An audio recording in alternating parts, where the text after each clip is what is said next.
What's up, Buck Dog Houdini in the garage. Today we're going to do something we haven't done in a little bit. We're going to sit here, we're going to talk about the Jeep 4-liter. Specifically, let's talk about those noises your 4-liter makes when you first turn her on, especially on a cold morning. We've all been chalking that up to what?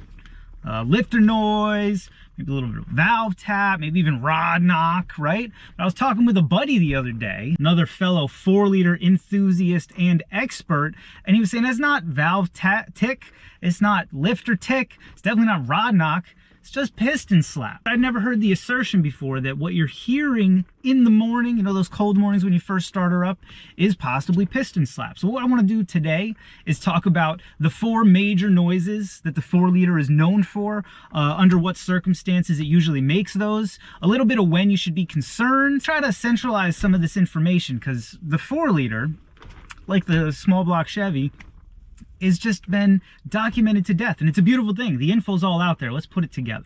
So, background on the Jeep AMC 4-liter, okay? It is a cast iron inline 6-cylinder engine. It has aluminum pistons. It has overhead valves, all right? It is a pushrod engine with flat tappet lifters. That makes it a very old engine. Flat tappet lifters are very old technology. It makes it a low revving, high torque engine. It's the same technology in your 1960s, 70s muscle cars, American V8s, and all that stuff. It makes a lot of noise. There's a bunch of reasons it makes a lot of noise. Some of them are manufacturing issues. Some of them are the fact that's just the way that motor sounds. Every motor has different characteristics. And some of it is that all the 4-liters, they haven't made the 4-liter since 2006. So the youngest 4-liter out there, math is hard, is 17 years old. Okay, 17. There are no new 4-liters left. So yes, they all make a lot of noise. There are 4 main noises that these engines make. The one that we're all most familiar with, or at least from my point of view and on this channel, the one we've talked about the most, lifter tick. All right, what is going on with the lifter tick? I've explained this ad nauseum. I have several videos, so I'm going to do a brief explanation here, and I will link those videos where videos get linked. You have a flat tappet lifter. It's just a chunk of metal. Okay, your cam is going around, and it's moving this lifter, and on top of this lifter is your push rod. It's a long pencil-looking rod, and that's going up and down, and it's pushing on a rocker arm, and that rocker arm's pushing your valve, and that's how your engine breathes. In that system is a ton of metal on metal contact. All right, the ends of your push rod are rounded to reduce this. There's cups on your rocker arm to reduce friction and wear. One place where it's very hard to reduce friction and wear is in between your cam, which is essentially a flat surface rubbing up against the flat bottom of a flat tappet lifter. So your cam comes around, the lobe comes and it swipes and it pushes up on this whole system, and it's putting pressure on that lifter to lift it up. And right here, that action, tremendous amount of friction. Old engines were built with oil that had zinc in mind. Let me explain. We used to put zinc in our oil just like we used to put lead in our gasoline because it helped the engines. Zinc acts as a sacrificial barrier between 2 metal surfaces. And what it does is it reduces the friction and reduces the wear on those parts, on high friction parts. They used to put zinc in oil. Why don't they anymore? Because when zinc burns, it creates ash. So your engine, most engines burn a little bit of oil, older engines burn more. You burn that oil. It creates ash because you're burning the zinc.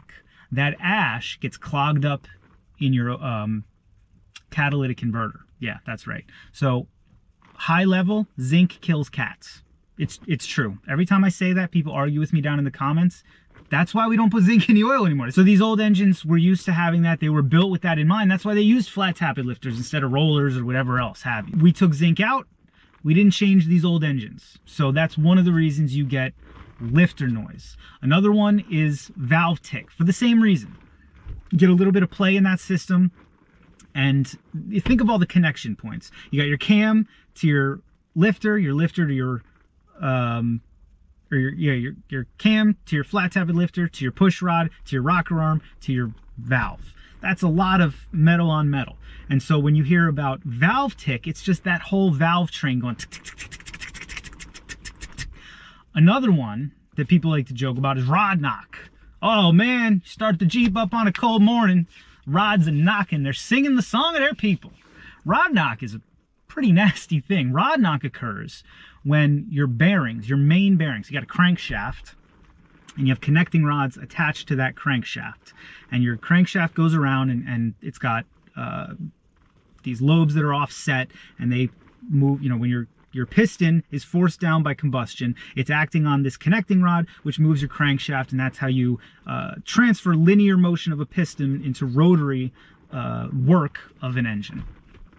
There are bearings in between those connecting rods and the crankshaft. And when these bearings get loose or get excessively clarenced, my cousin Clarence, so what's happening is this piston's forcing it down, and because there's play, it's just banging. It's banging around down there. Every time the piston goes up, it hits the top. When it comes down, it hits the bottom. When it comes up, it hits the top. When it goes down, it hits the bottom. Rod knock is, in most cases, I mean, we joke about it a lot, but I think a lot of people that are joking about rod knock don't actually have rod knock, because rod knock is really the beginning of the end for an engine. You got to change your bearings. If you don't get to them in time, you may throw your crankshaft out, you may throw your connecting rods out, things break, things catastrophically fail. Rod knock's a nasty thing. Rod knock can be caused by infrequent oil changes, getting the engine hot, abuse, a number of things, just general age. But rod knock's another noise that gets attributed to the 4-liter, and it does exist, because like I said, all these engines are old. And here's something, just a quick side note. I say this all the time. Why are Jeeps always so beat up? Because who buys Jeeps? People like me, and I suspect if you're watching this video and you made it this far, people like you. I don't care that I have an exhaust leak and it's leaking oil and it's leaking coolant. If it gets me to work, it's good enough. This Jeep I'm sitting in right now, sadly not a 4-liter, it's a 4.7. This isn't a car. It's not a truck. It's not even a Jeep. This is equipment to me. I use this to plow. I use it to tow. I use it to move things. All right, so I don't care how she looks. Point being, these 4-liters that are out there get a different level of attention and a different level of abuse than your average Honda Civic or Subaru or whatever have you. The last noise that gets associated with the 4-liter is piston slap. And we don't talk about this enough. And I was talking with Buddy about noisy 4-liters, and he brought up piston slap, and I kind of dismissed it. And he was like, no, bud, that's what you're hearing. And that was the end of our conversation, and it rented space in my head for a few days. The piston slap issue on 4-liters is bigger than even I realized. I knew it was an issue. I've actually been up against it. My tan 4-liter smashed a piston. The number 5 piston, skirt shattered. But I'll tell you what, bud, that same 4-liter, that piston shattered at 140K, and it's at 200, almost 220 now. And all it's ever had is that one piston replaced. So what my buddy was suggesting, in the morning, and we've all experienced this, if you have a 4-liter, when you start them up, there's ticking, there's tapping, there's cracking, there's popping, there's knocking, and we all just assume it's normal. Yeah, I know I got oil pressure, I know I got good oil in there, I don't care. What exactly are you actually hearing? Now, piston slap, real quick. What exactly is piston slap? Piston slap is when your piston is going up in your bore a little cocked, and the skirt, which is the side, you got the face of your piston, the top, you got the wrist pin in the middle, then the part that hangs down, that's used to help locate it in the cylinder and keep it from going cattywampus on you, that piece of metal is smacking up against. So you go whapping down, when it comes back up, it's slapping the side, if that makes any sense. Imagine your piston is not the same size as your cylinder. It's ever so slightly undersized, and it's able to just kind of whop, whop, whop, whop, whop, whop, whop, whop, whop, just whap all around in there. It's not good. It's not great, okay? Now, why does the 4-liter get piston slap? Well, there are a number of reasons. The number one reason, and this is what Buddy was talking about, cast iron block aluminum pistons. They heat up at a different rate, okay? And so the assertion is that noise that you have on your 4-liter that's there on a cold morning and goes away within 5 miles, right? As soon as the engine gets a little heat into her, is piston slap. As those pistons and the cylinders and everything heats up and comes to operating specs, everything evens out. But before that, you got a lot of loosey-goosey. My cousin Clarence is in there causing all kinds of issues. Now, this was actually such an issue in the early 90s. There's a TSB about piston slap.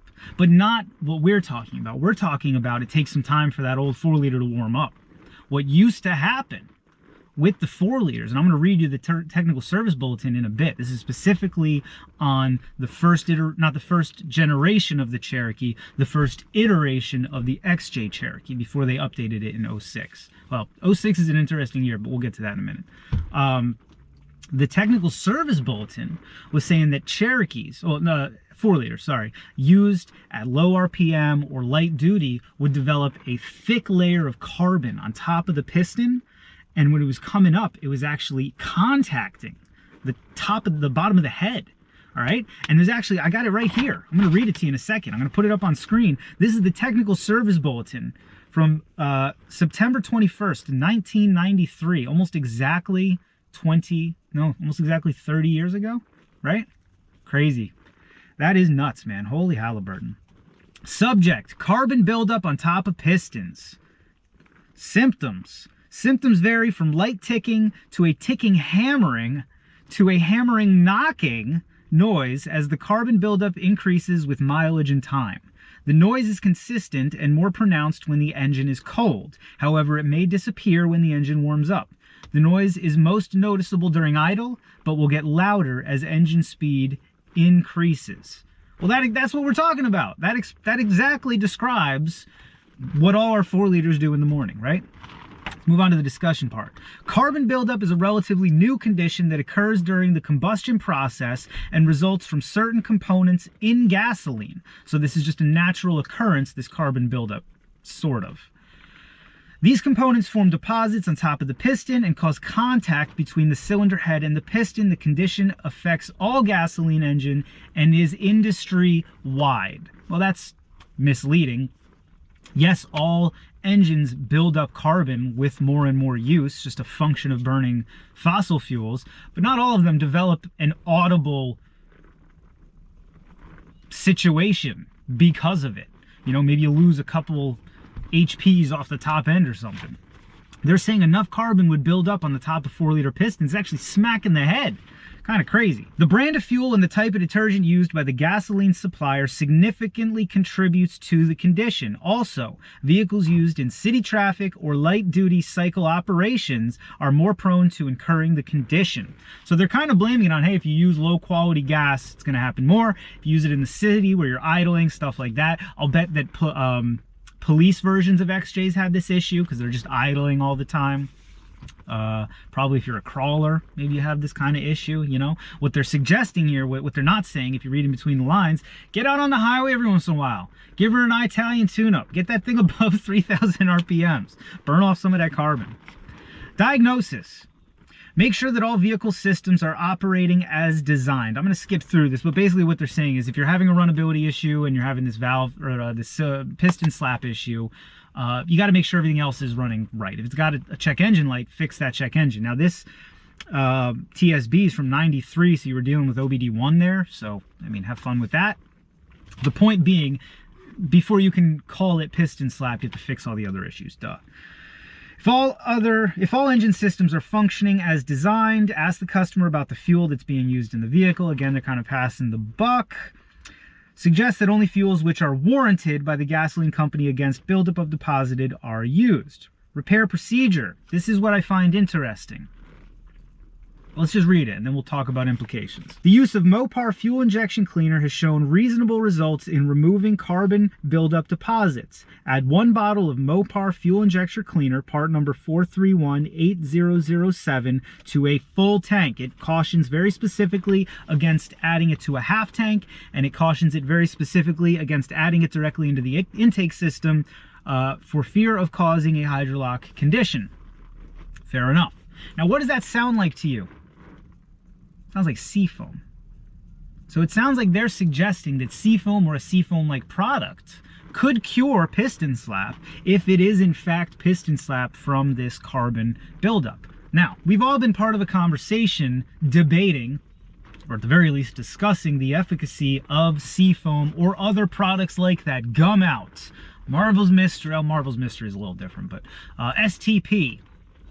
I don't know. The problem is most of them don't survive combustion to do anything in the cylinder. As soon as they get in the cylinder, they are blown up to, you know, harness the energy of the fuel in there, and that doesn't give them time to do very much. This TSB here is suggesting it could solve your piston slap. Now, what we need to circle around to here, the end of this conversation for our purposes, is, of these sounds, which are concerning? Which are the most concerning? What can you do to handle the concerning sound? There are ways to figure out what the noise your engine's making, and you don't have to go crazy about it. In my opinion, here are some, no, not conclusive, but pretty easy tests you can do. You can put heavier oil in. I don't like that option personally, but I know a lot of 4-liter guys running some absurdly thick oil. You can add zinc to your oil. I do like that option. I've done it myself. I do believe it's led to premature catalytic converter failure. C'est la vie. Everything's a trade-off in life. You want to replace your cat, or you want to replace your motor, or your cam, or your pistons, or not pistons, valves, or your rockers, your push rods, or whatever. I personally, I'll take the cat any day. And then piston slap. You can try running. Hey man, get a boroscope. Put a boroscope down there. Boroscopes are so inexpensive. I'm going to leave a link down below to the boroscope I picked up on Slamazon. I wasn't going to show that to y'all today, but if you want a good boroscope, I picked this one up. We actually use it at work on the boat motors all the time. Great little unit. It's not expensive. It's just good. You can get a view in there. Go and look at your piston. How does it look? How does your bore look? Can you still see cross hatching? Is there carbon buildup on the top? How do your valves look? Get in that engine and take a look. We have the technology available to us today. Why not do it? So I wanted to come on today to discuss this because this conversation about piston slap added another dimension to the 4-liter warm-up procedure and knowledge that I had. I wanted to share that with you, and I'd love to know what all of you think, because that's the best part about this YouTube Jeep community we have. Let's get together and let's get to the bottom of this one. Down in the squawk boxes, what do you think? What's your Jeep's noise? Mine, I think, is valve train. I don't think it's rod knock. I don't think it's, I've had Jeeps with rod knock. It is a protestation. It is a protest that can be heard loud and far, and it doesn't go away, and it gets worse, and you feel it, and you can hear it.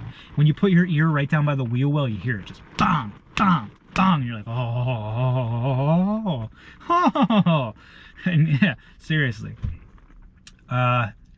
What's your noise in your Jeep? What have you done to solve these noises in the 4-liter? What do you do for peace of mind so that when it's 5 degrees outside, you can start the Jeep without too much fear of it just going clack, clack, clack, boom, right? I'd love to know. So leave me that comment down in the squawk boxes. If you like the video, that's common sense. Subscribe to the channel. You can even go check out our website, monkeywithatoolbox.com. Oh, buddy, did it feel good to do one of these vlog style videos. Sitting in the front seat of a WJ. I'd like to get back to a couple more of these. We used to do quite a lot. If you have been with the channel 6 years, bud, going on 6, well, not going on 6 years, on August was 6 years. Just crossed over 80,000 subscribers. You've been with us for a while now. Would you be into this style video again? Maybe I do one of these a week and I try to do a repair video. I don't know. Let me know. Channel's been in flux for a little bit now, and I really want to come out the other side strong. We've been getting more videos out, and the response has been pretty good, so I'd love to know what you guys would like to see more of. Comment down there in the squawkses. In the modern world where everyone's in a rush, we didn't have time for squawk boxes. It had to be shortened to squawkses. So leave me a comment down there in the squawkses. As always, thanks for watching. See you next time.